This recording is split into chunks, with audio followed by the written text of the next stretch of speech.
915 to H-Town, from the Panhandle Plains to the Valley, and everywhere in between. This is the 50/50 Podcast, powered by College Promoters USA. Join me, Hector Cano, as we cover the Texas high school club and college soccer landscape, along with an inside look at the college soccer recruiting scene. The 50/50 Podcast is a platform about the people and for the people who are dedicated to the beautiful game. Here we go. It's another edition of Inside Texas High School Soccer, and we are proudly powered by our proud partners, College Promoters USA. They are America's premier college prep program and high school student-athlete marketing service since 1997, located locally in the San Antonio area. You can find them in the Ventura Plaza Shopping Center, but you can also find them on social media on Twitter at SATX Recruiting, as well as on Instagram at College Promoters USA. And you can also get more information on the many awesome things that they're doing and what they're about on their website at collegepromotersusa.com.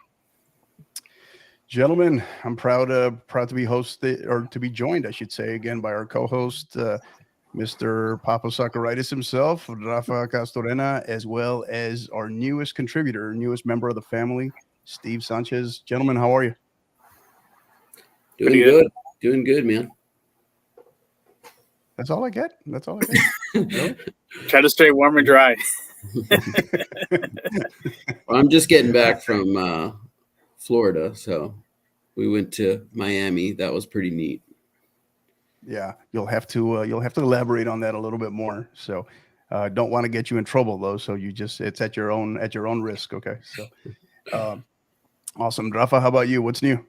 Good. I was in the barbecue capital of Texas Friday, and then had to do an event at St. Edward's University. Nice university there. I got to see some of the girls team practice. They were doing some like spring soccer practice right before my event. So they got a good lot of talented squad there. So nice facilities there.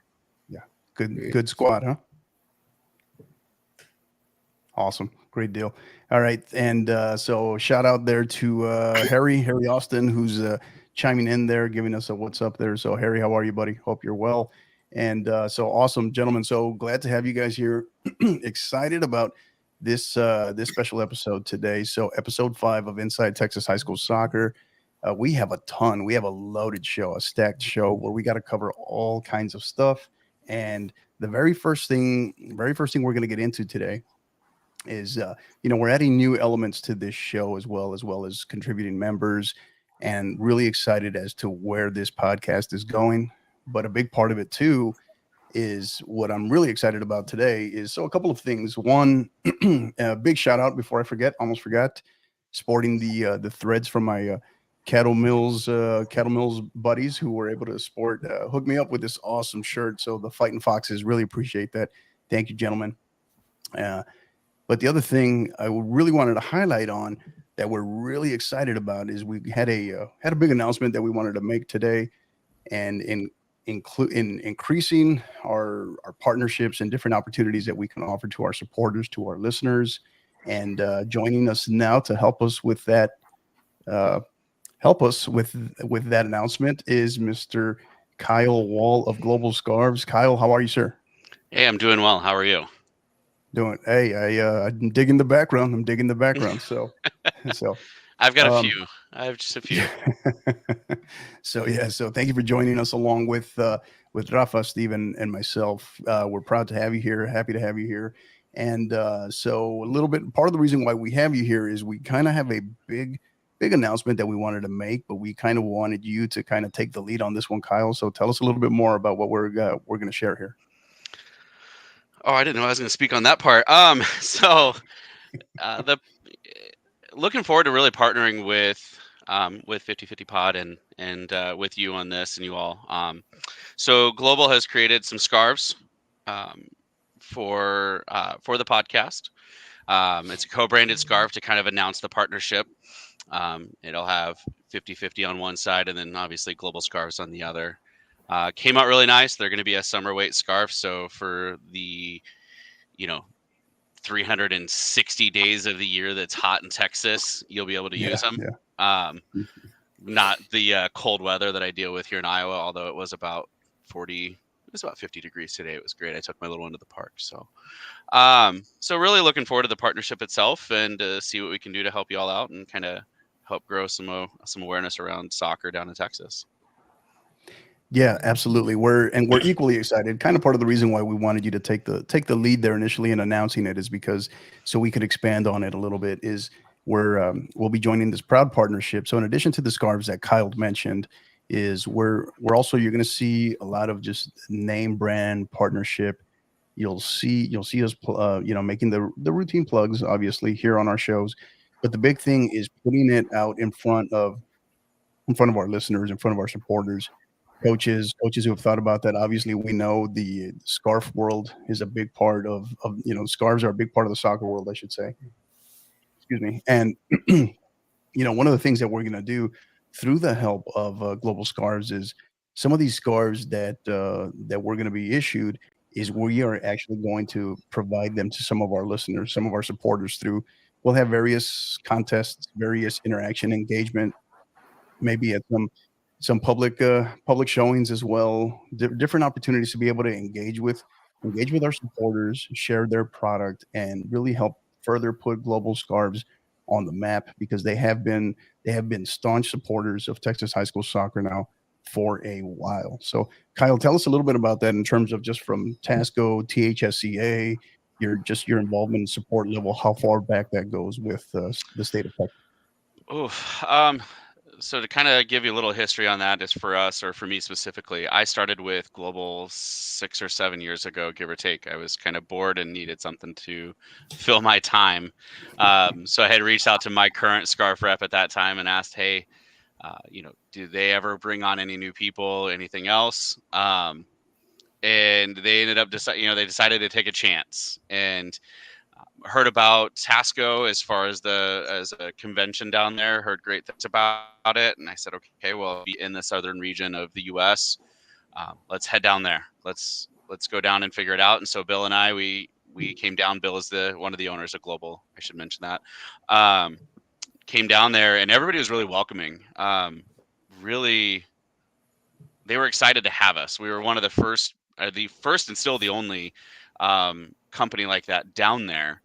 And it was just everybody was excited.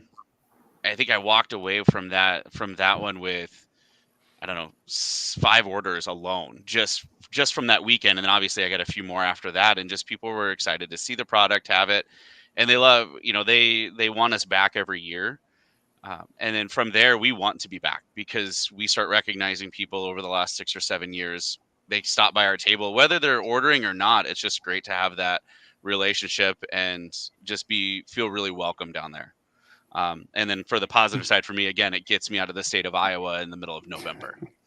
So THSCA for us is a relatively new one. We've entered to it twice so far. So I think we're going back again this year, and just to kind of help, people again are starting to recognize us there too. And but Tasco is by far our favorite convention that we go to, and I go to about 4 or 5-ish a year. Yeah. Yeah, and it was a great. It's kind of where you and I got to really be able to establish this initial rapport, right? And I know this is your second time joining us on on the podcast. Last time it was on the 50/50 pod. This time you're on Inside Texas High School Soccer. But tell us, I guess, if you can, in your own words, as best as you can, what has you, maybe yourself, Bill? I know you can't entirely speak for Bill, but what has you and the Global Scarf, the Global Scarves family excited about being able to partner with us at the 50/50 podcast? I think it's just getting our name throughout Texas and being recognized a little bit more. Yes, we go to Tasco. There's still some people that show up to Tasco that have never heard of us. Right. And then, aside from that, it's giving the teams down there something else that they can use for fundraising or promoting their team or their club, promoting the sport of soccer in Texas in general. It gives them something other than, hey, let's do a T-shirt, or hey, let's do this. It's, you have a scarf and you can proudly display it either on a wall or at the stadium at the game. So I just think that's really what we're kind of looking forward to in this partnership. Yeah, absolutely. And before we let you go, Kyle, so two things. One, I got to tell you how incredibly excited we are, equally excited about this partnership, and just a very like-minded, reputable organization in Global Scarves, and we're excited, and we're also grateful and humbled for the opportunity to be able to partake in this partnership. But before we let you go, just wanted to kick it over to Rafa or maybe Steve, see if they had any just general partnership questions as far as it relates to working with us or just Texas high school soccer in general. It's Gents, anything? Rafa, Steve? No pressure? No, just impressive scarf display in the background. That's pretty sharp. I have quite a few more that I can't even display. There's more sitting like right in front of me over here, and then I have another tub full of them. And I will say I have a lot of Arsenal scarves running around as well. So Oh no! oh yeah, That concludes your time on the podcast. Thank you, sir. Thank you. that's why I waited till the end. Smart man. So Kyle? did you have a part in making some of those, the ones behind you? Most Like of them. Designing them? Especially the ones up on the top row, I definitely did. And then the third row down, I did have a part to play in some of those as well. So most of the ones that I display on my wall, if they're not an SKC season ticket scarf, 9 times out of 10 I've created it. And then I will, just depending on the club or whoever I've made them for, I'll go through and purchase one if I think they're a great design, or I've had some that'll just send them to me for fun. And my wife may not enjoy the collection as much as I do, but I definitely, it makes for a great background. I like it. So total count. What is the count up to? Do you know? No, I have no clue. No clue. No? I You mean, haven't you can only see about 3 rows. There's 2 more rows below that third row, and I think I want to say on that they're 11 across. So yeah. So how long is that wall? How long is that wall behind you? That's not like a 30-foot long wall? No. Okay. They're about 11. There's 6 rows and about 11 across. Gotcha. Rafa? Yeah, I was gonna say Kyle's wall reminds me of my from the roundtable co-host Harry. He's got his wall of scarves from a lot of the USL and a lot of the semi-pro teams too as well. So we got to figure out who has the most scarves between them.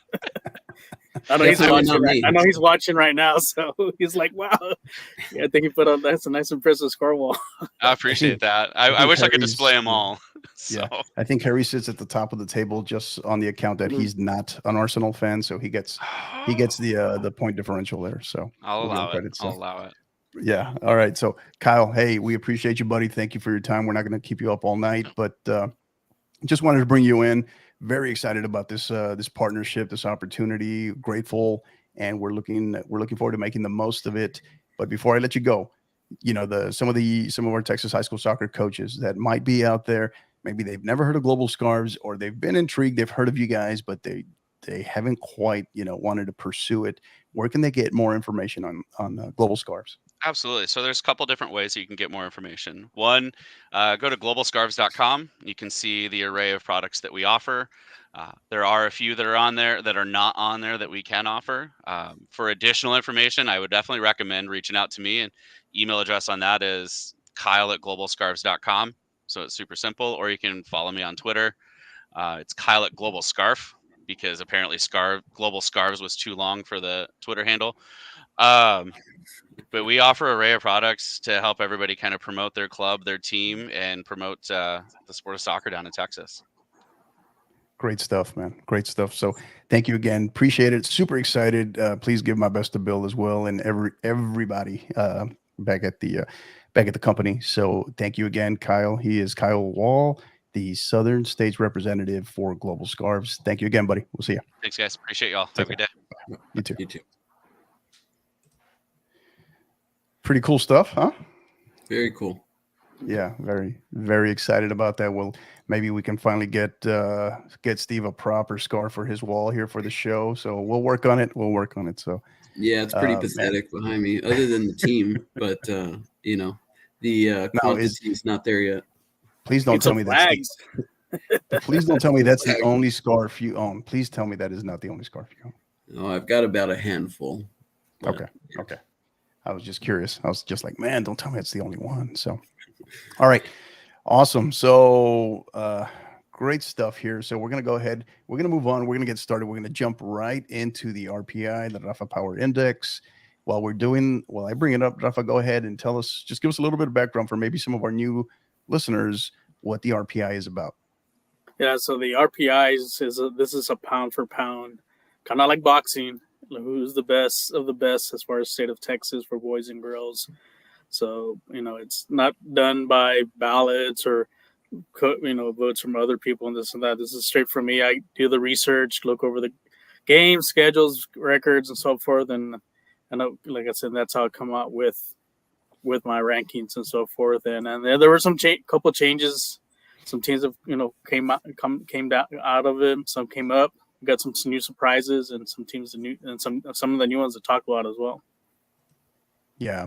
So in an effort to, we're not going to go away. You'll still be able to hear us, but to be able to maximize our screen here, we're going to go ahead and fully extend it here, and then we'll get to talking, and then Steve and I will chime in as we see fit. So take it away, Rafa. So number one, again, we have Salt Lake Curl, 17-0. Then, like I said, they've just been unstoppable this season, and like I said, they're pretty much a clear favorite to win the 6A title for the girls. Same thing with Salina. Salina's just kind of on their heels. They're at 14-0 in the 4A, the 4A division. Like I said, they're playing toe to toe with a lot of teams, especially in their non-district. Some impressive wins. No change at 1 and 2. No, but one change that did come up is Wiley East. Keep an eye out on them, and they could be the Rockwell of 2023. Really? They've been buzzsawing some teams in non-district and district play, so keep an eye on them. Before I have Katy Seven Lakes. The girls have been impressive, and they're already in district play.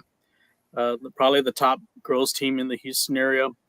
Number 5 are my number 1 team in San Antonio is the San Antonio Taft Lady Raiders. They're at 12-0.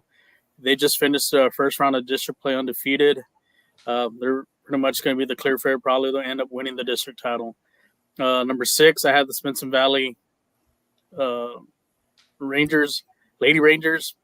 I think they're also undefeated too. I believe that's 13-2. So they're, like I said, they've gone up. They got a big game this coming weekend. Which we'll hopefully talk about in a bit. Another team to keep an eye on, number 7, Flower Marcus, one of the perennial powers. That is a typo on Smith and Valley. They are 13-0, not 13-2. So 13-0. Sorry about that. So, and then we have another team that's moving up from the 4A rankings, who maybe could be a challenger for Salina, is the Salado. They're at 17-1. Like I said, they just started district play. We got a couple good wins this past week. Number 9 is another Houston area team, Cy Bridgeland, at 14-1. They're moving up. Another team to keep an eye out is Flower Marcus, which is a rival. Flower Mountain, the rival for Marcus. They're at 10-1.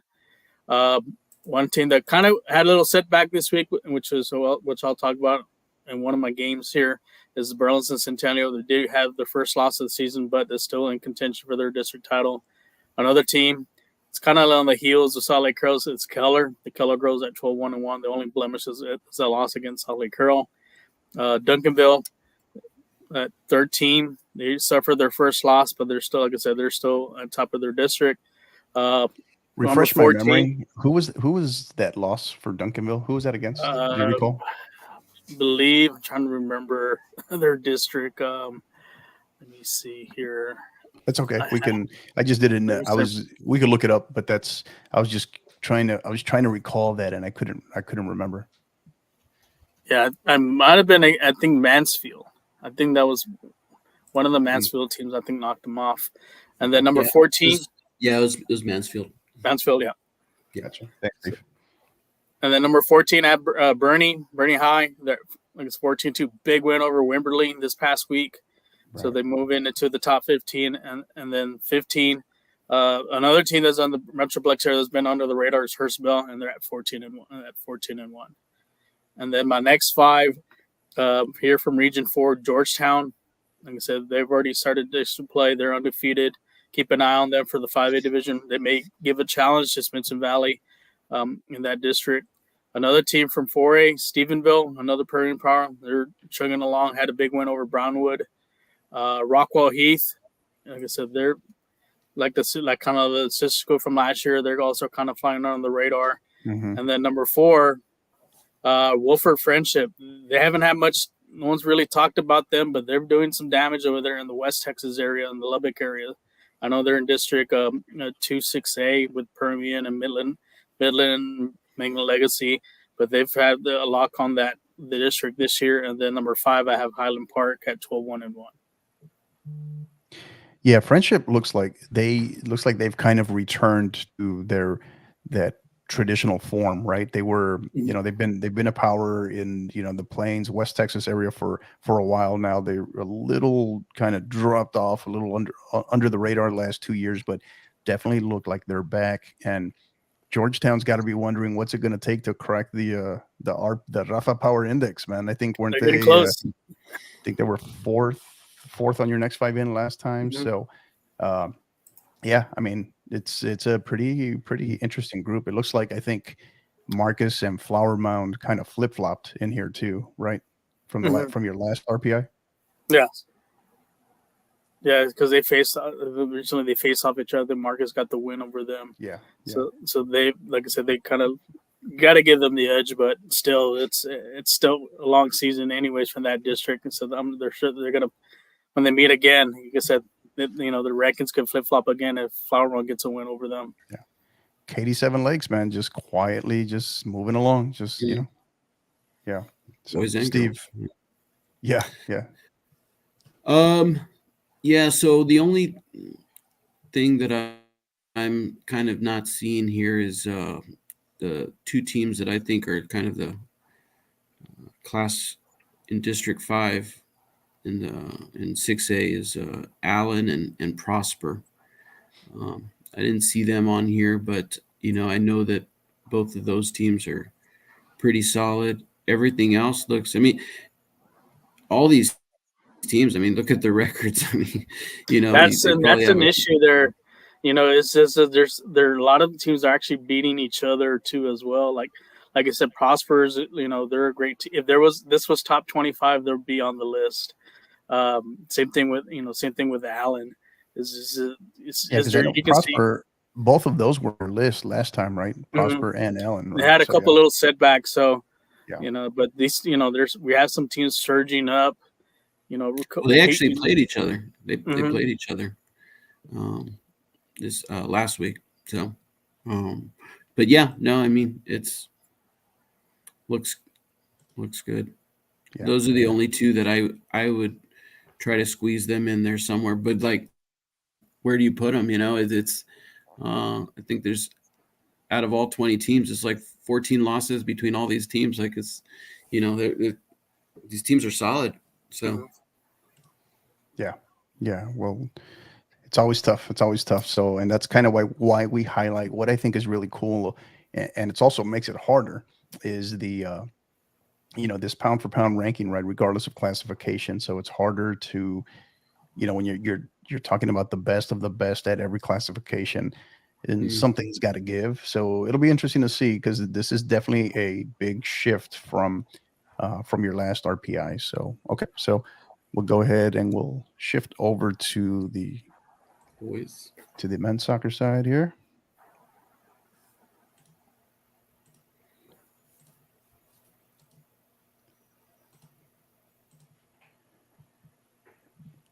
All right. And I think on these, Rafa, so if you want to correct me on this, I think no changes at 1 through 3, right?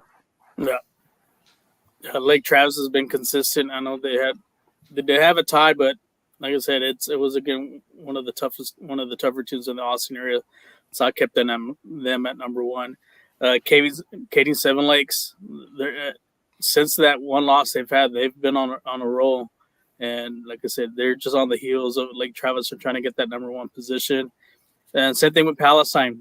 Palestine, after a couple big wins in the non-district play, they're still chugging along there on their in district, still undefeated. One of the move ups is El Paso Bel Air. I mean, they're at 14-0-1. And I mean, they're consistent. Like I said, they've been consistent over there. District. They're in El Paso in the 5A district, and like I said, you got to keep an eye on them. Could they be the one?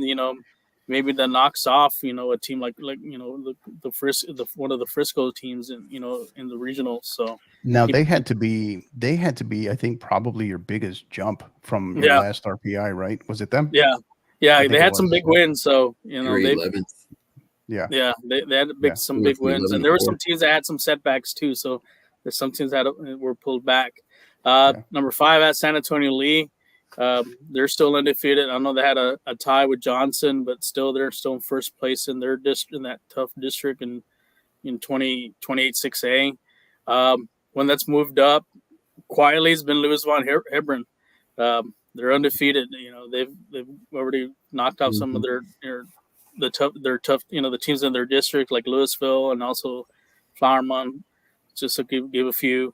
Allen, another team. I know they had a little setbacks with a couple ties, but they're still in contention. Like I said, they're still in my top 10. They're a team that's kind of moved up. That's on, like I said, another team that's under the radar is the Midland High team. They're at 11-0. They have maybe something special going on over there, and they could probably surprise some teams in the playoffs. Another team that's also has been a surprise is Irving. Like I said, they're 12-1. They're winning big games in their district. Number 10, I have Frisco Lone Star. They're at 11-1-1. Like I said, look at the district they're in with Reedy and also with Wakeland. It's a dogfight there, but like I said, they've been consistent. Another team in the Austin area is Georgetown. They had a great week, getting some quality wins. And the number 12, Bernie.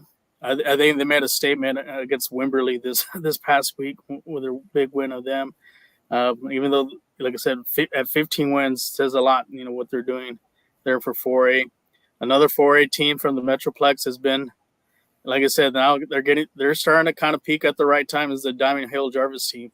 They're at 16-1-1, and then one that we haven't mentioned is brand new is Sabine. Not your kind of household name for soccer, but they've started out 17-0, and they could be the surprise team out of East Texas. Maybe they're the ones that could challenge Palestine. And then number 15, I have Prosper. Some big wins this week. Still undefeated. And they're, I'm sure, like I said, a couple more quality wins will move up into the rankings. Then the next 5, I have the Woodlands at 12-2-1. I have Alamo Heights at 13-2. Heights has been playing great. Like I said, they've already finished their first round of their district play undefeated. Another team that maybe also challenged Palestine in the 4A district in the 4A region is Kilgore at 17-2. Tyler Legacy, I know they kind of fell out. They had a loss, but like I said, I'm sure they'll get some more wins, get bounced back. And another team from the Houston area that's kind of, like I said, been also under the radar is the Pasadena Adobe team. They're at 14-0-2. So could they be the ones that maybe challenge Seven Lakes in Region 3 for 6A? Yeah, Sabine. Seeing Sabine come out of nowhere, right? I mean, granted, it's not nowhere. They're 17-0, but they skip your next 5 in and they enter top 15 there. And then of course you have there's your guys right there, right? Diamond Hill Jarvis just quietly plugging along. They're just really have built a machine there. So pretty awesome to watch. Bernie as well, Coach Strong, he's going to have them ready. Georgetown, there's a lot of just great. You're seeing a lot of really good. I don't want to call them upstarts, but some of your non-traditional powers, right? That are in here. You have Irving in here. You have Midland in here. And it's pretty awesome to watch. And then you got Palestine, a 4A sitting there at number 3 is when they've been in that spot you've had them in there for, I think, since the beginning, right? So, so pretty awesome. And then I know Steve, wrong side of the house, but you got your Ellen and Prosper in there as well. So, but Alamo Heights is an interesting one. So Steve, thoughts? Yeah, no, I'm right there on number 6, Louisville, Hebron.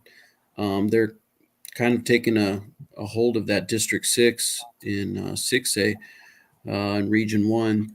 So they took a big jump. They went from the number 5 of the next 5 in. So basically your number 20 spot all the way up to number 6 now.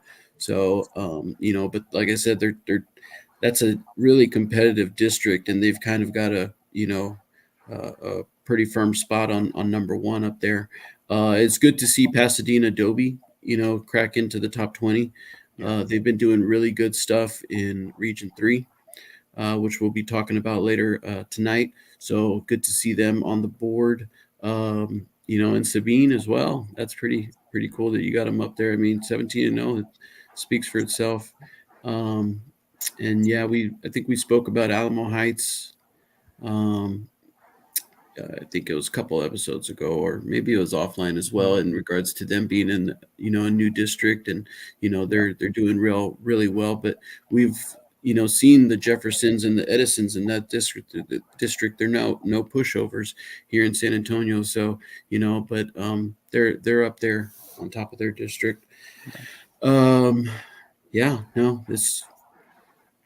some really good stuff. Really good stuff. What This one I don't have too many shakeups for it off on this one. What surprised you when you're doing the research on these and just looking up the data and then compiling your results here, Rafa? What surprised you the most in this group from this RPI compared to the previous ones? Was there anything that kind of stood out to you this time? Just some of the quality wins some of these teams are getting, and not just close wins. I mean, like big wins. They're getting 3, 4, and 5-0 wins, and and that's what's a little surprising too. Especially they're playing some teams that that have made playoffs, like deep runs in playoffs, but they're handling them. And like for example, like one team to keep an eye on, like that Kilgore team. They're 17. Like I said, they're 17-2. They're in that same region with Palestine, and that'll be a great matchup in the playoffs. Right. And they could see each other in that second round or third round or fourth round game. And that could tip the scale as far as who represents Region 3, for those two. And Midland is another surprise, District 2, 6A doesn't get, really isn't looked at as far as soccer, and they've made some statement, early in the year, they beat some quality teams in the Dallas area. And like I said, you got some tough ones in their district, like Midland Legacy's one. You got San Angelo Central and also Wolford Friendship too. The boys, they're a good team too. And like I said, for them to still be undefeated, says a lot. And I mean, what can you say about Bernie? Big win over Wimberley. I mean, they flexed their muscle on that game, and they made a statement with that game. And like I said, that's why I still have them as a favorite to probably, more likely three-peat, for that 4A district boys title. Yeah, and a lot of it's funny how there's not too much, speak of number 1 and number 2. They're just solid, like Lake Travis, defending state champions. And, we really haven't, I know we haven't, jumped into Region 4 yet, but we really haven't spoken about Lake Travis too much yet. And then Katy Seven Lakes, on, like I said earlier, on the boys and the girls side, just doing their thing, and they've got a really firm hold of that district on the boys side as well. I think they played the second place team last week, Cinco Ranch, and beat them. I believe it was 2-0, something like that. So, they're just quietly strumming along, collecting those wins, getting better, I'm sure. So, just 1 and 2, we haven't really spoken about them too much yet. Right. And sitting there quietly, right, kind of in the shadows, is the 28 6A Power and former state champion, right? Just sitting there in Lee, right? Just quietly, just undefeated, finding their stride in an incredibly tough, 28 6A.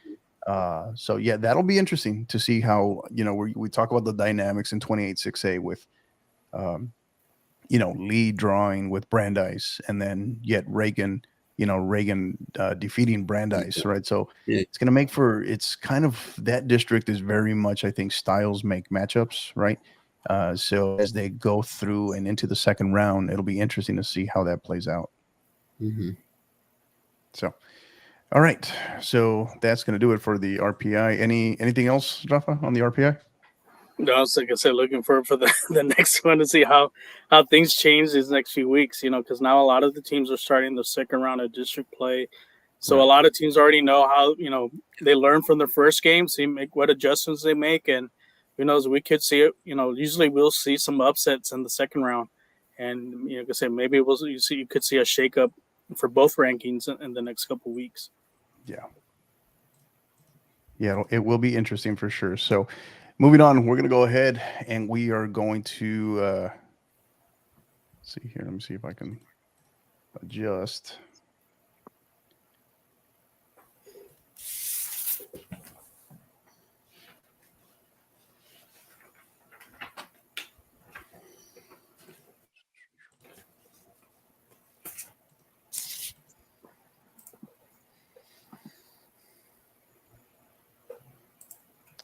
All right. So we're going to go ahead and we're going to move on to our Region 3 preview. Obviously, these districts are already underway for the most part. We're going to start off with Region 3 4A. We'll start on the girls' side. Gentlemen, what are your thoughts on here as we look at this? So for Region 3, I think Rafa had spoken about them earlier in the season, that District 17, that Lumberton team, the defending region champion. It's going to be tough to, knock them off the boat. They look pretty solid again, I believe, this year. So, yeah, Rafa? I think the one team that Lumberton needs to look at is Bay City in District 22. Mm-hmm. They had a big run last year, and they have Mhm. another good, solid team this year. So that could be your regional final could be those two teams meeting up, and there's some other teams as well too that to kind of keep an eye out. Um, some of the teams like maybe Taylor. The Taylor girls have a good decent team, but as far as Region 3, I think those are your two dominant teams. I think those are going to be your two favorites to come out. I agree. Bay City going back to last year. Well, both of these, right? Both of these, you can say, that was the region kind of, final. That was Bay City and Lumberton. Yeah, they built their momentum that springboarded them into this year, last year, right? Last year's down the stretch, down the state in the state playoffs, and so yeah, and I think Bay City, man, they're phenomenal social media. If you have not checked out their Twitter as well, it's pretty hilarious. It's awesome. It's awesome. Some of their game day stuff and what they do. So, but yeah, I think on the girls' side, I would definitely agree with Rafa. It's those, I would say those two, and then the field, right? Mm-hmm. So, and moving on to the boys' side here in region for 4A Region 3. Boys, I think it's a little open here, but you got some contenders. Like one team last year, they had a good run last year, but they got eliminated by Bernie. Was Taylor? Now they're, instead of being Region 4 now in Region 3.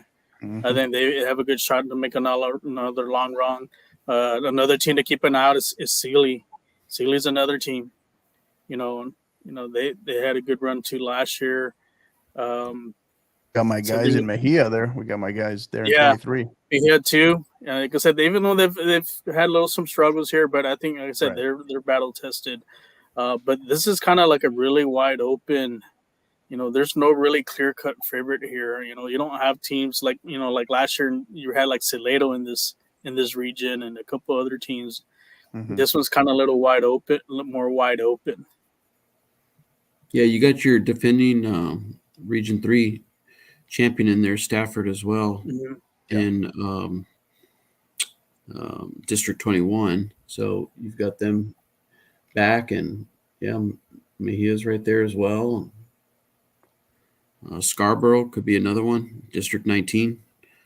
That kind of shakes things up in regards to the tournament. So, yeah, okay, good deal.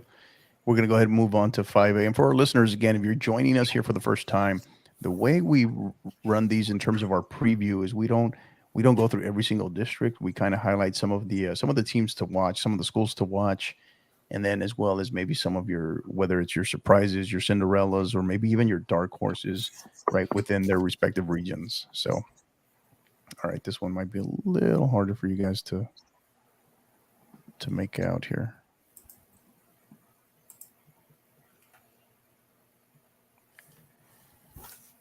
All right, so Region 3, we'll look at 5A, Region 3, starting with the girls. Rafa, go ahead. You got some quality teams here. I mean, this could be another murder row. Start selecting one, but you got teams like, for example, like last year, one team that made a run, that being a new school, was Lake Belton. They had a great run last year. Another team that's a powerhouse is Friendswood, a perennial power, each year. You got other teams like Netherland. You look at Even District 23. Look at 23. Yeah, that you got the Georgetown, you got Eastview, Hendrickson, Pflugerville, and then also even District 21 with Magnolia and Magnolia West, even the College Station schools. It's right.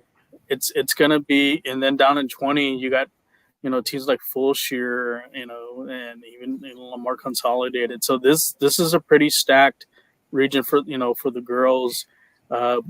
Now, I'm sure Magnolia may be one of the favorites because, like I said, the deep run they made last year. But same thing with Friendswood. Like I said, they could be on a collision course. But you have those Austin area teams like Georgetown and Eastview and Hendrickson. So it's going to be interesting. Some interesting matchups when you get to the second and third round of the playoffs. Yeah, you're starting to see some bigger, team names here in this, classification. Like Rafa said, the Friendswood, they're historically there, making that run to state on the girls' side each and every year. But now you've got the Pflugerville, Connolly's, that District 23 is stacked, with the Georgetown, the two Georgetown teams and those Pflugerville teams.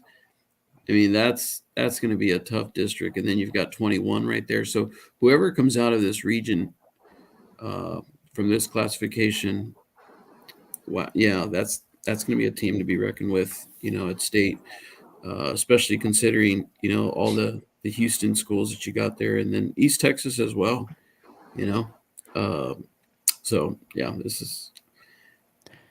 it'll be different. I think Region 3, when you get to the state tournament, will definitely be different than last year, right? Or the last 2 years, but particularly last year, where I know Region 3 really struggled when you got to the state tournament. And this year will, I don't know. I don't know if it's much of a prediction, but I would say this region revolves largely around 4 districts in 18, 21, 22, and 23.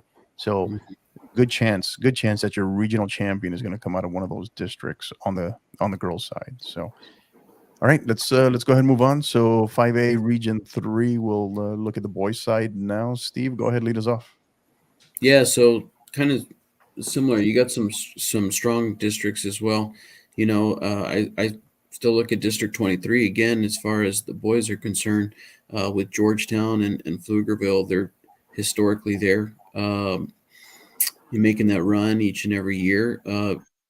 You've got kind of a newcomer in District 19. Houston Wisdom is, making some putting a lot of wins together. I believe they're still undefeated in that out of that District 19. So and on the season as well.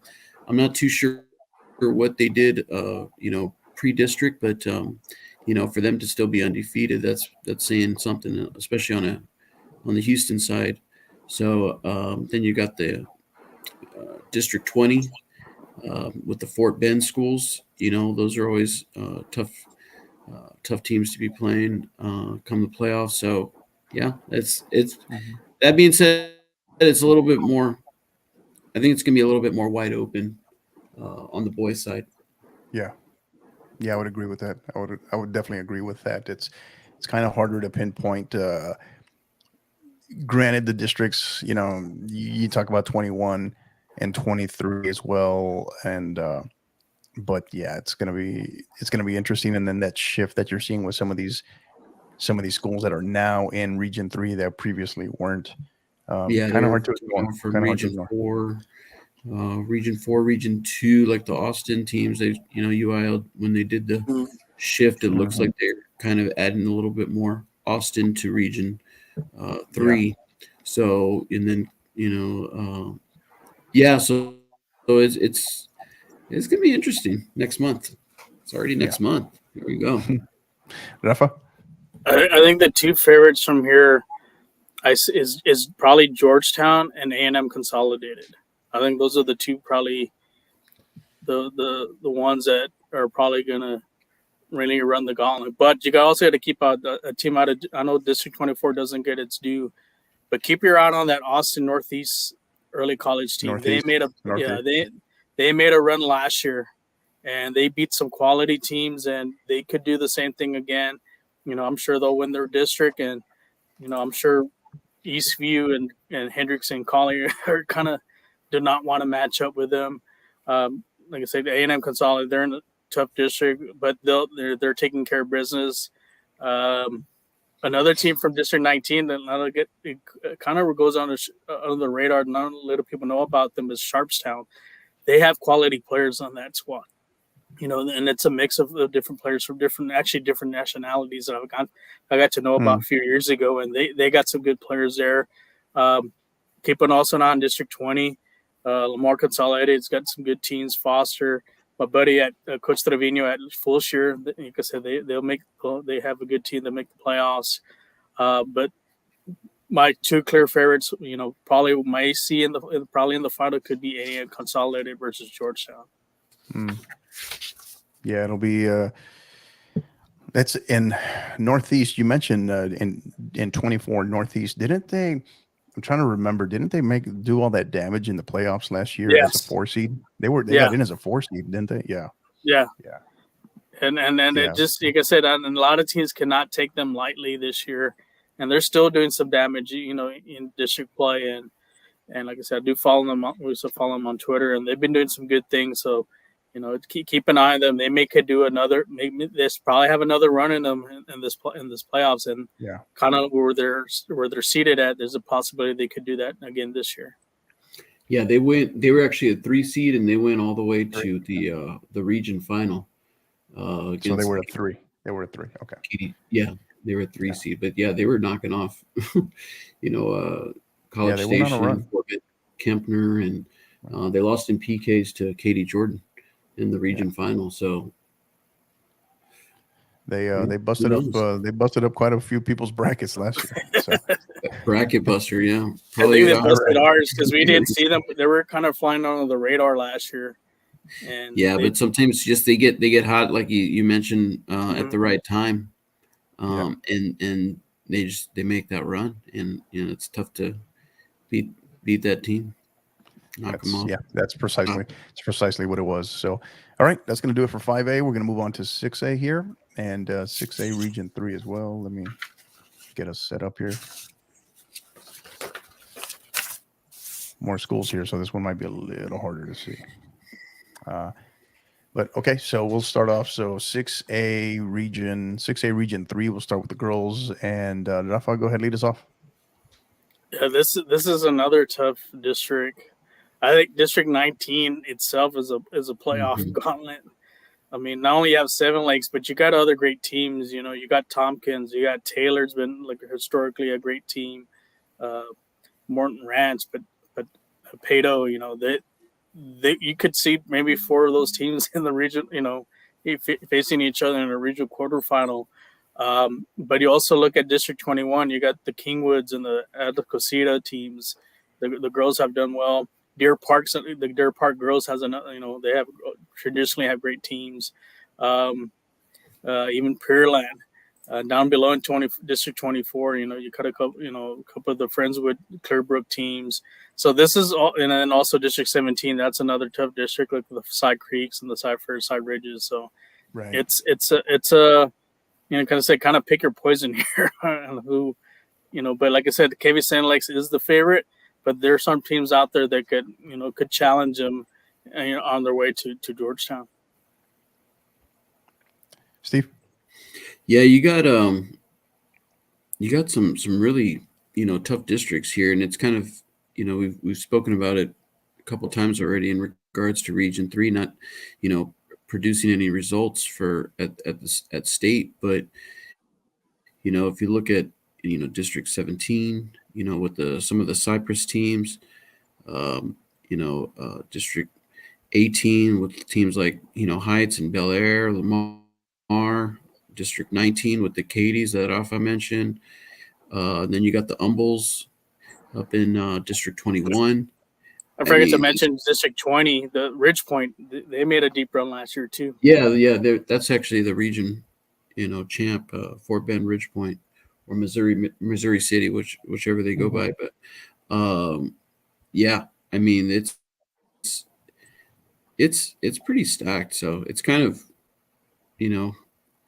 shocking to see that Region 3 doesn't they haven't been getting the results at state, but they are battle tested. Whoever comes out of this region is a really, really quality team. And it's teams that college coaches should be following lots of these schools, if not most of them. But yeah, so and it's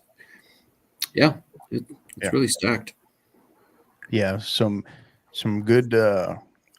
You can make the argument that there's just phenomenal parity within District 19 alone, and then there's this great parity across the rest of the districts in Region 3, right? But one school that I did want to point out to just keep an eye on out in District 24 is Clear Springs, and Coach Foster. He's we've had him on the podcast.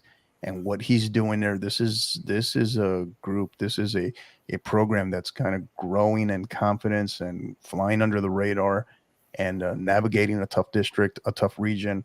But I think they could be one of those that they're believing, they're growing in confidence, that could get really hot and really start to believe at the right time. So keep a close eye on them out in District 24 in Clear Springs. So yeah, and then the Beaumont Westbrook is another team up in District 21.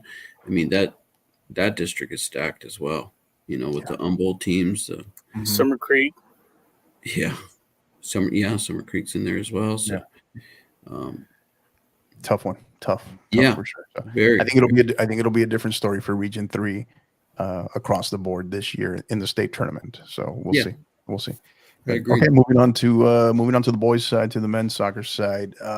Steve, go ahead, lead us off. Thoughts? Yeah, I mean, it's going to be tough to kind of predict as far as who's, once bracketology comes, to figure out who's actually going to take this region. But once again, I think District 19 is kind of like the front runner. You got Seven Lakes in there. You've got Cinco Ranch has put together a good season so far.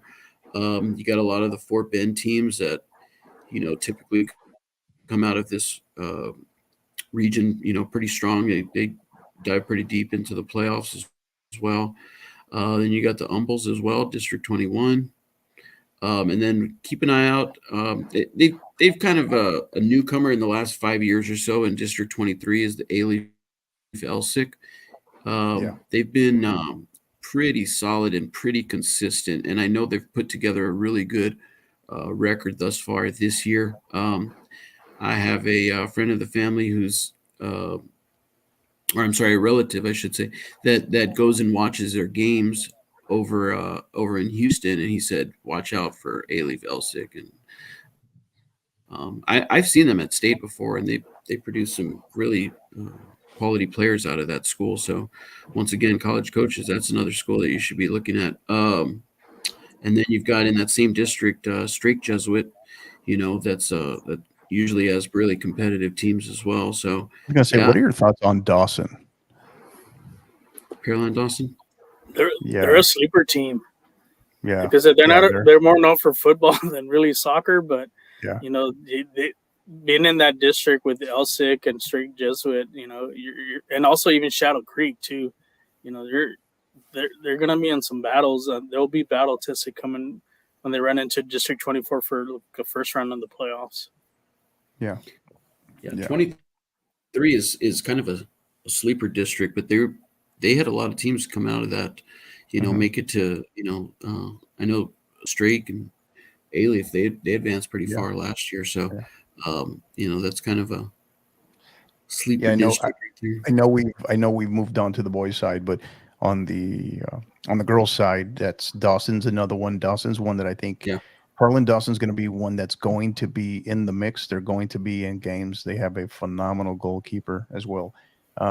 So they're going to be, yeah, they'll have a say, I think, before it's said and done. But coming back to the boys, coming back to the men's side of the house, Rafa, final thoughts? Like I said, this is Katie's Seven Lakes year to win. I mean, to win the region and make a statement in the at Georgetown. But you're gonna have some obstacles, like I mentioned. Like I have Pasadena Dobie.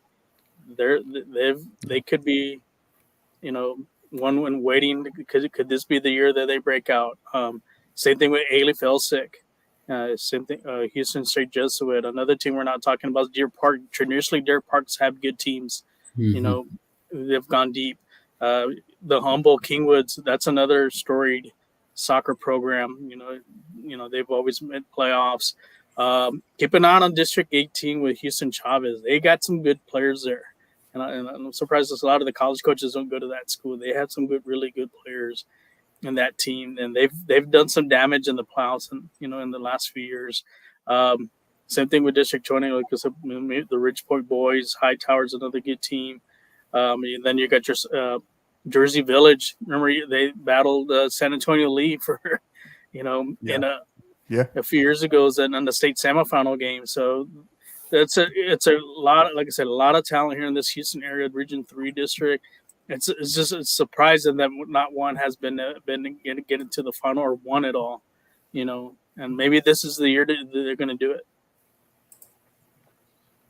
Yeah, just looking up scores here, just a final on the girls' side, 6A. Your number one RPI rated South Lake Carroll Dragons improved to 18-0 with a 5-1 victory over the Timber Creek Falcons. So they allowed a goal. Just a score update. Yeah, I know, right? So, all right, great stuff, gentlemen. That's going to do it for our Region 3 preview as well. So we're moving along here. So next piece that we wanted to talk about was our best matches, right? One of our newer segments here. So, and the way this works, obviously for our listeners, for our supporters, or if you're new, is kind of want to highlight either a couple of matches that maybe we either covered, got to see in person, or if not, that we came across and just were able to retroactively go back and look up some more over the last couple of weeks since our last show. So, gentlemen, I'm going to defer this one to you a little bit. So maybe we'll start with Steve. We'll start with you. Tell us, maybe highlight a couple of your best matches that you came across or that you covered in the last couple of weeks. Yeah, sure. So I had mentioned earlier on the girls' side, Prosper girls against Allen. So that was a big clash of District 5 opponents in Region 1. So the thing about that game was they were also dealing with some pretty bad weather up there. I think they were on a weather delay for about 90 minutes when that storm came in, I believe, last Tuesday. But from the information I gathered from a former player, her parent, was that the game was super competitive, as we kind of expected between those two powerhouses. That was a match I believe you said wrapped up about like 10:35, 10:45, right? Yeah, because of that weather delay and she said it was just pouring throughout the whole match. And so real competitive, intense match, as like we expected. Ended up being 1-1, but with that district they go and do penalty kicks. So game went into penalty kicks. Prosper wound up taking the win 4-2 on penalty kicks, and with Prosper's goalkeeper blocking 2 of Allen's. Nice. So little shout out to the Prosper goalkeeper. But yeah, no, they they got the win. So that being said, I wanted to kind of pose a question to you guys in regards to districts that have penalty kicks as opposed to some districts that don't. I know it's kind of a district decision to make that call. What are y'all's opinion on that? We're about to lose the podcast and derail it right here, right? So generally for the people who may not know, or people who may not be totally familiar with, is you generally have three different, most districts, right? Because UIL, the state of Texas, UIL leaves it to the districts to ultimately decide, and the districts vote on these bylaws every year, or semi-annually, biannually, I mean. But what they do is there are three scenarios. Is one, the game ends in a tie and they're tracked on a point system by the district president or the executive committee. Two is straight to penalties at the end of regulation. Or three, we do have some districts that I noted off I wanted to talk about, where the game at the regulation, if still tied, they are playing some form of extra time, right? Whether it's two 10s, 2 5s, what have you. And then if still tied, then they go to penalties, right? Which can make for a long match. So I don't know that there's a right answer. I think that my take on it is, my general take on it is, be careful what you wish for, because I don't think there's a perfect scenario. But I do think in some way, shape, or form, you should try to end with some sort of result, right? Even though you can always make the argument that, hey, penalties isn't the best way to solve it. But my take on that has always been, it's like, hey, then take care of business in regulation, right? I think you kind of lose a percentage of the argument of the match being yours or not being fair or unfair if you cannot take care of business in regulation. So ideally, I think the game should, if it goes to penalties, it goes to penalties, because I think that it's one of those where I cannot tell you how many different programs, how many different coaches I've spoken with whose districts, their matches, if tied at the end of regulation, would just end in a tie, and they were on a point system. And one of their chief complaints when they got into the state playoffs where it's like they didn't have the in-game pressure-filled experience of penalties, right? Mm-hmm. And they felt like they were at a disadvantage. So that's kind of my take. Maybe they should practice the penalty kicks after practice, right before practice. Yeah, but you and I both know that you cannot mimic that in practice. Yeah, the pressure-filled situation. I mean, you can try to mimic it as best as you can, but nothing will replace the pressure-filled of an actual match, I think. So, Rafa? Yeah, I think, leaving it up to the team, I guess, to the districts. But if the UIL wants to set a sort of like a universal standard, they should, like I said, all games in, end in a tie, you go straight to PKs, and I know there's some districts, like I mentioned to you about one, in the Valley, they go to overtime and then they go to PKs if they're still tied. I think that's kind of a little overkill there. Yeah.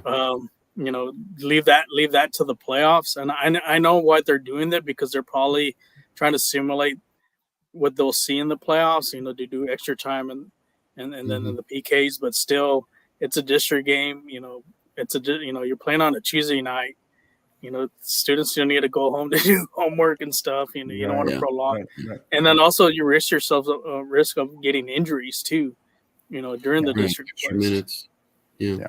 And so travel is a factor in some of these districts too, right? So yeah, and you're right. I mean, a lot of times I know for the San Antonio schools, it's a 5:00 match for the boys and then a 7:00 match for the girls. So, a 5:00 match goes into extra time and then penalty kicks. Man, that pushes that 7:00 match even later. Then they're not even, the girls getting. And let's say that game goes to overtime, and then penalty kicks. But I do think, that being said, I do think the penalty kicks kind of benefits those districts in regards to the playoffs, because this way it allows the coaches to kind of get that order of, their kickers that they want it, to go. Let's say they play in district and go, 3 matches go into penalty kicks, or 5 matches, who knows, but it gives that coach an idea of, who cracks under pressure, or who, is steps up under pressure. And it allows him to, or her to put, get that order, get that flow going, and prepare them a little bit more for the UIL playoffs. Right. You're trying to figure out your rotation. Yeah, absolutely. So, all right, Steve, thank you for your best matches. And Rafa, let's go ahead. What do you got for us on best matches? As far as best matches for the girls' side, this is one in the North Texas area, and this was from District 8 5A between Midlothian and Burleson Centennial. The top two teams in that district, and Midlothian came out with a 4-1 win over Centennial, which had, like I said, I had Centennial at one of the rankings too. Now I have Midlothian coming up. So Midlothian is now taking control of that district. And it's a tough district too, because you also have Midlothian Heritage too, who was bumped up from 4A to 5A. But those are your top two teams in that district, and I'm sure the second round game is going to probably even be better.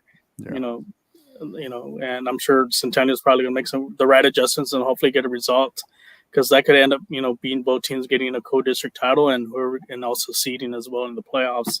The boys, I'm going to go down south, way down south. It's kind of like a little backyard brawl for 32-5A, 32-6A is Los Fresnos versus Brownsville Hannah, which is Hannah's my dad's alma mater. But you can tell Brownsville Hannah's had a historical, as far as soccer, they're one of the best, historically one of the better teams. Give a little shout out to your shout out to them. Yeah. One of the better teams like in the Valley as far as story programs. So you have Rivera, you got Porter and Lopez with the one state, but Los Fresnos has really come out, out of nowhere, and they've become one of the dominant teams down there for 6A. And could this be the year that finally one of the Valley teams breaks through and knocks off one of the San Antonio Austin teams in Region 4? And Los Fresnos has had some big, good wins. Like one win they had is when they came up here to San Antonio and beat Southwest at Southwest. So keep an eye on them. Like I said, Los Fresnos right now, they're about a game behind Rivera, which is another team. They're in first place, so just a game behind. So those are my two best matches of the week for best matches so far for this episode. Great stuff.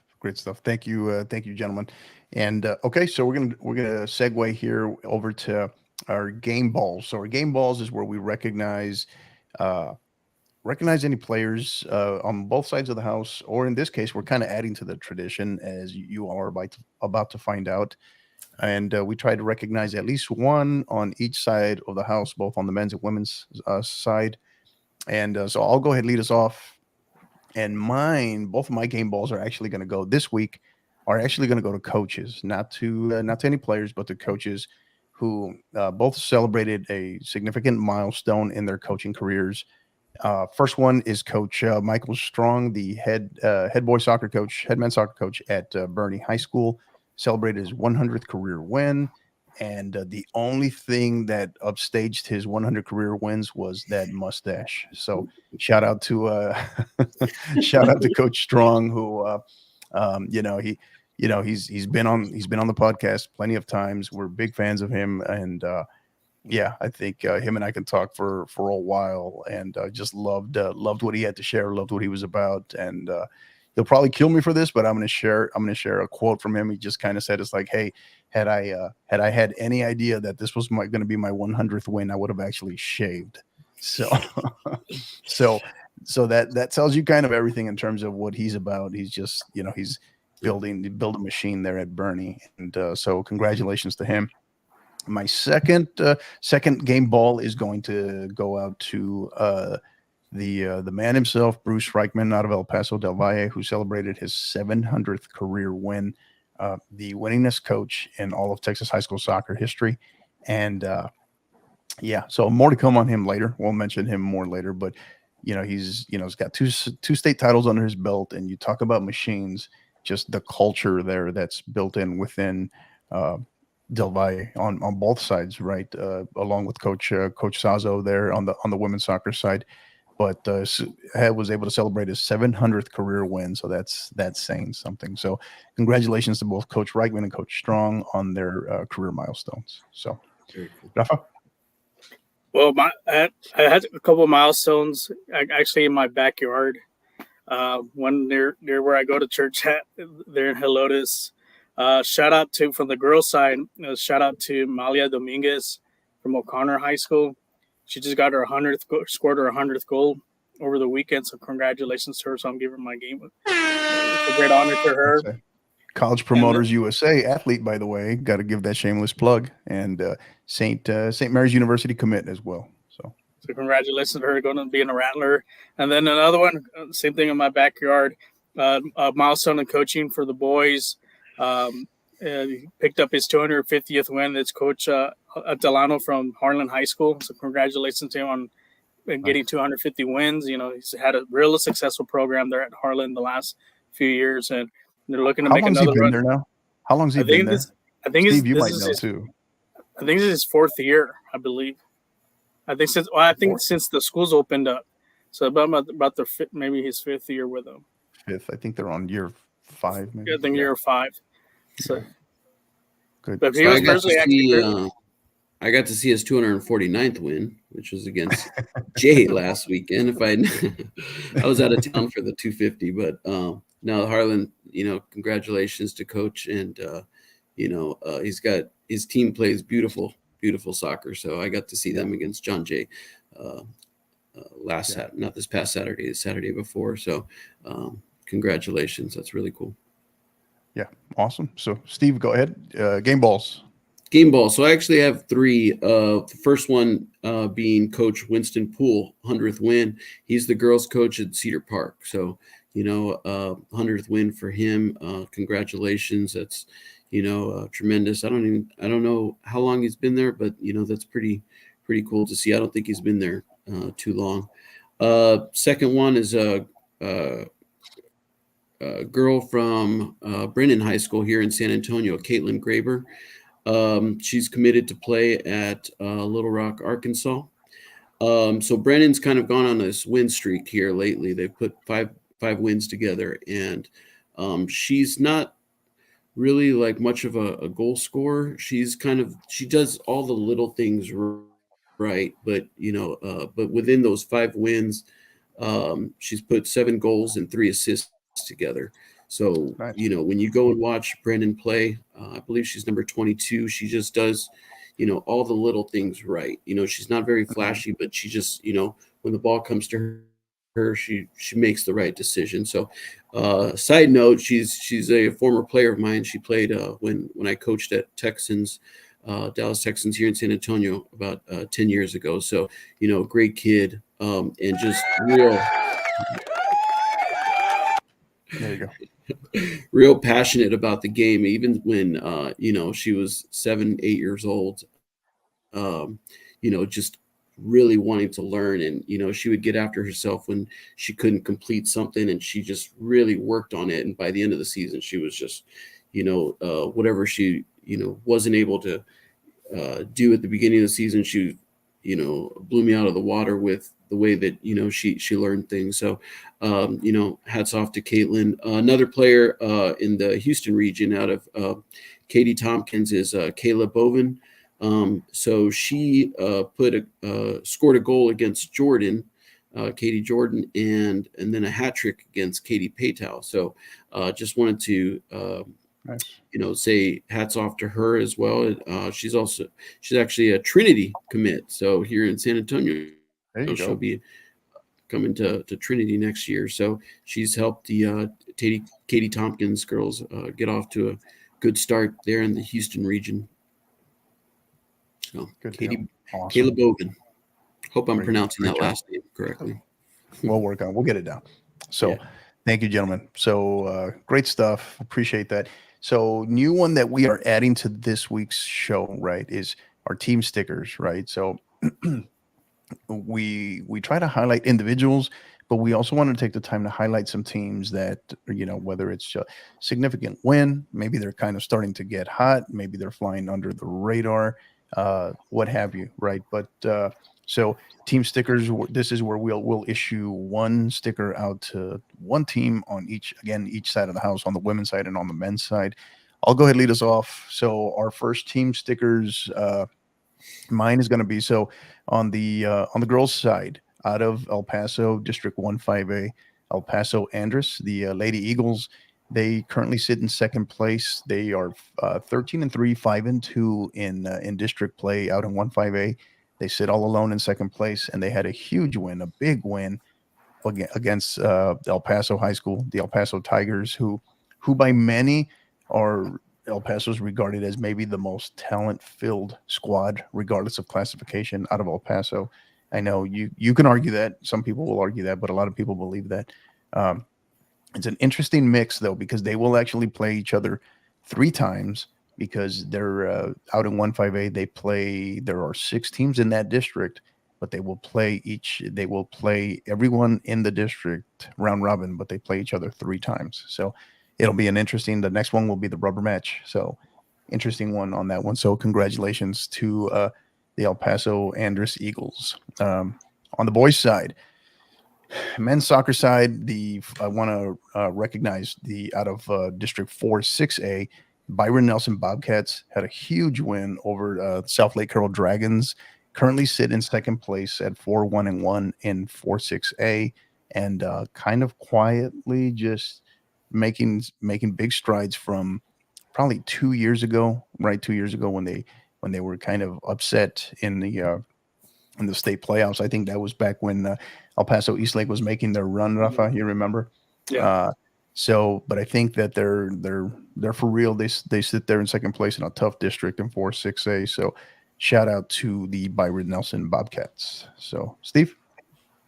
Yeah. So my team sticker for the boys side is going to be Katie Seven Lakes Spartans. We I think number 2 on Rafa's RPI. Haven't been spoken about too much, but now they are with the team sticker award coming out of District 19 and 6A. So they're on a 14 match win streak. They started off the season with a loss against the Woodlands, but ever since then they've just been kind of dominating with this big winning streak that they've got, as well as putting together some pretty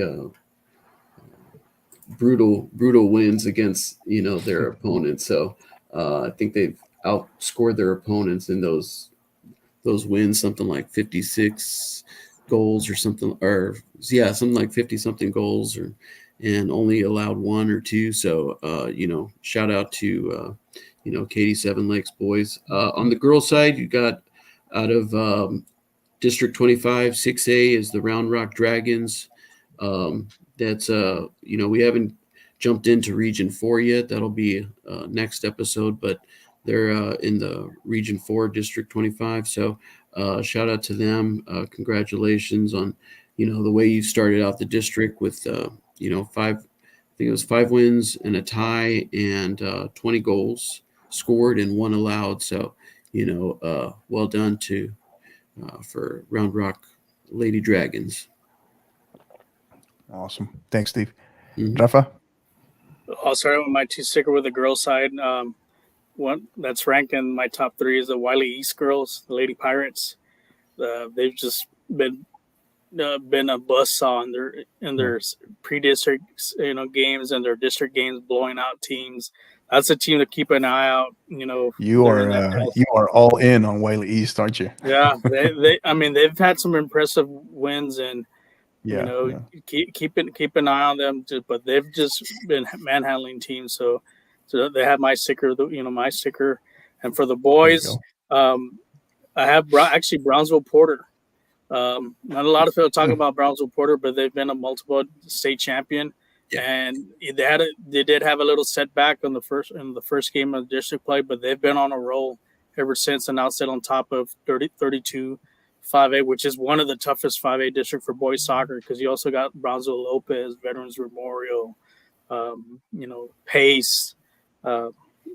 Just it's like I said, it's a basically a playoff game each game down there. And if you ever been to any of the games, very lively games too. The crowds get into it. They do stack fill up the stadiums out, and they cheer on their teams. But prop supporter, like I said, bounced back from that 1 loss against Wesco, and now they're actually going to play Wesco this coming week, so they look for some revenge.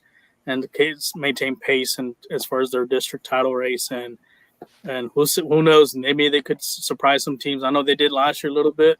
They made a little run, even though got ended in the by Dripping Springs. But this could be the year another Valley team gets to Georgetown. Good deal. Awesome. Great stuff. That's going to do it for our inaugural team stickers, right? So more to come on that front. We'll get a lot more out there for sure. So great recommendation, or great nominations, I should say, coaches. So thank you for that. Excuse me. So we're going to go ahead. That's going to start to do it. We're going to start to wrap up here. Before we get to final thoughts, though, something that I did want to mention is look for this announcement on this. Will probably go out later this evening, or if not tomorrow. But next episode of next episode of the 50/50 podcast will be coming out this Saturday, February 18th at 6 p.m. And we will have the legend himself, the winningest coach in Texas high school soccer history, Bruce Reichman out of El Paso del Valle. He'll join us live on the podcast. Excited to have him on, and kind of a former district rival, right? So in terms of me when I was at Isleta there in El Paso. So great gentleman, great coach, does it for the right reasons, and very excited to have him on personally. So looking forward to that one. Again, that'll be next episode of the 50/50 podcast will be this Saturday, February 18th at 6 p.m. So, all right, gentlemen, that's going to do it. We're going to go ahead. We're going to wrap up with our final thoughts. And Steve, take us away. Yeah. So, like I had mentioned earlier, I was out of town. My wife and I went to Miami, Florida. So I got to meet some cool people down there. Got to go check out the Pele soccer store there in Miami Beach. So that was pretty cool. There was another soccer store that we got to go to in Little Havana. Is where I got my second Arsenal scarf. So that was, but yeah, no. And then we got to see where David Beckham lives. So that was pretty cool too. There's like a tour that we took, and him and Posh Spice. So that was pretty cool. But closing thoughts also is just I'm ready for celebrity sighting. No, you don't want to mention that. You want to keep that keep that one hush. Yeah. So that was pretty cool. It's on the basketball side, though. I thought that's where I thought you were going with it. Yeah, no, I totally forgot about that. Yeah, so the hotel that we stayed at, they had like a little, bar right next to it, and we were walking by and saw Boban Marjanovic, who used to be with the Spurs. I'm not sure who he plays with now, but yeah, so that was pretty cool to see him, and then Kevin Love as well. So that was pretty neat to see them. It was on the basketball side, but no, I'm looking forward to. I don't know if I should say Valentine's Day or Champions League tomorrow. No. I should bring up the meme, right? The Drake meme. Yeah, right. I can bring that up. So no, I'm happy Valentine's to my wife Tara. So unfortunately, I got a coach tomorrow night, but she knows I love her. But also, I'm looking forward to Champions League knockout stage starting tomorrow afternoon. So that'll be cool to get that going. I haven't even looked at the schedule. I know it starts tomorrow, but I have no idea who plays tomorrow. PSG and Bayern is the featured game tomorrow. Is it? Yeah. And then Milan and Tottenham, AC Milan and Tottenham as well.